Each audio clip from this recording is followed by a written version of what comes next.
এটা বরবাদ আসছে আপনার একটু শুনতে চাই।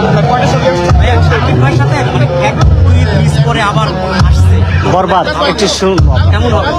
আমি আপনার বলতে পারি বরবাদ, আমি আপনাদের সবাইকে বললাম বরবাদ আপনারা না দেখে পারবেন না, বরবাদ আপনারা বারবার দেখবেন, একটু বলতে পারি বরবাদ আপনারাও বারবার দেখবেন। ভাই নাটক ডিরেক্টর হিসেবে মেহেদী হাসান হৃদয় কতটা উজ্জ্বল দিতে পারবে?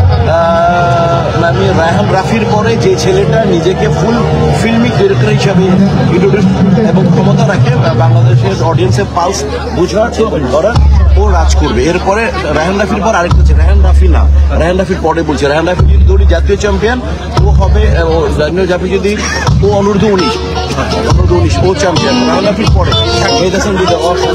শাকিব খান এবং মিশর সওদাগর বরবাদে কেমন জমি?